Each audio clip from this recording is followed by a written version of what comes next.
नमस्ते श्रोताओं, जय सिया राम।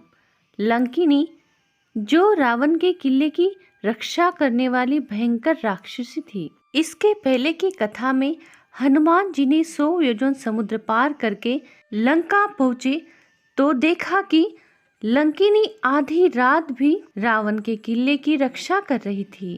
लंकिनी से बचकर अंदर जाने के लिए हनुमान जी ने मच्छर जैसा छोटा सा रूप धारण किया, पर लंकिनी इतनी कटाक्ष थी कि उसने हनुमान जी को पहचान लिया कि कोई चोर अंदर जा रहा है। हनुमान जी और लंकिनी का आमना सामना हुआ, पर हनुमान जी की ताकत के और शक्ति के पीछे वह पीछे हट गई और हनुमान जी की क्षमा मांगी। स्वर्ग चली गई। स्वर्ग जाने से पहले लंकिनी ने हनुमान जी को एक रहस्य बताया। यह लंकिनी कहती है कि जब ब्रह्मा जी रावण को वरदान दे रहे थे, तब लंकिनी का हनुमान जी के हाथों से ही उद्धार हुआ और वह तब मुझे राक्षसों के विनाश के समय शुरू होने की भी पहचान बताई थी। सवाल उठता है कि रावण को वरदान देते समय ब्रह्मा जी ने लंकिनी को ही ऐसा रहस्य क्यों बताया था? इसका जवाब एक पौराणिक कथा में मिलता है। लंकिनी पिछले जन्म में कौन थी और लंकिनी एक राक्षसी क्यों बनी?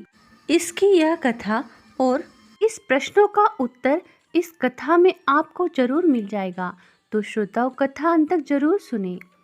यह पौराणिक कथा है कि लंका पहले भगवान शिव के नगर के तौर पर बनाई गई थी, इसलिए उसकी सुरक्षा के लिए 64 योगिनियों में से ही एक शक्ति के अंश को स्थापित किया था।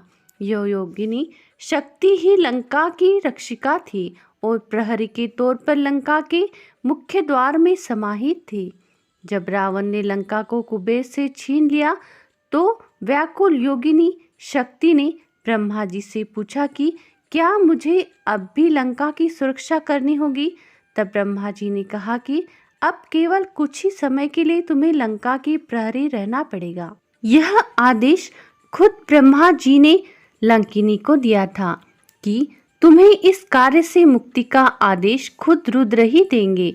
तब योगिनी शक्ति ने ब्रह्मा देव से उनकी पहचान पूछी तो ब्रह्मा जी ने पूरा भविष्य न बताते हुए यही बात कह दी कि जब तुम किसी वानर के प्रहार से विचलित हो जाना तो समझ लेना कि अब राक्षसों का अंत निकट है और तब तुम भी लंका की प्रहरी सेवा से मुक्त हो जाओगी। हनुमान जी ही रुद्र अवतार है, इसलिए उनका प्रहार लंकिनी के उद्धार का कारण बना। इसी तरह एक किंवदंती की काफी प्रचलित कथा भी है। पूर्व जन्म में अप्सरा थी लंकिनी। श्रोताओं, यह लंकिनी की दूसरी कथा है। पूर्व जन्म में अप्सरा थी लंकिनी। कहते हैं कि रावण की तपस्या देखकर देवराज इंद्र को बहुत समस्या होने लगी।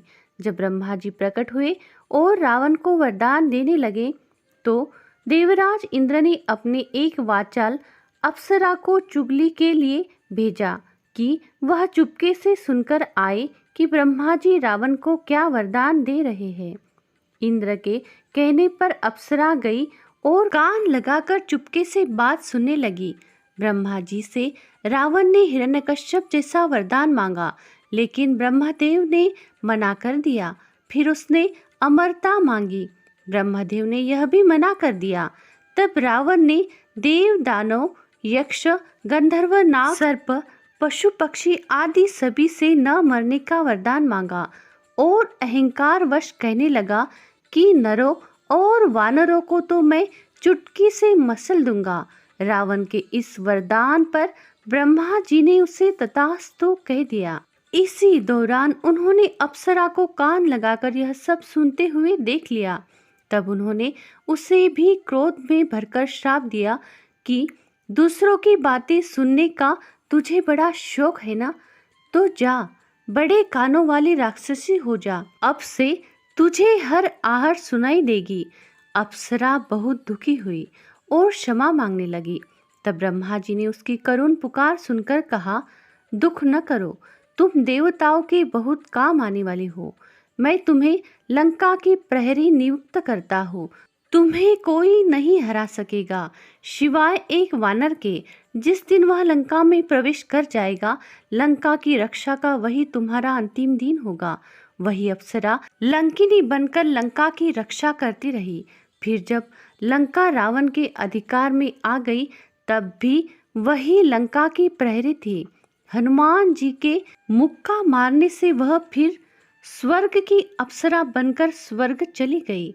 श्रोताओं, यह थी लंकिनी की कथा, जिसका उद्धार हनुमान जी ने किया। तो श्रोताओं, ऐसी ही अलग कथा सुनने के लिए हमारे धन्वी वॉइस चैनल को लाइक करें, सब्सक्राइब करें, शेयर करें और बेल आइकन वाला बटन जरूर दबाएं, ताकि अगला वीडियो आप तक पहुंच सके।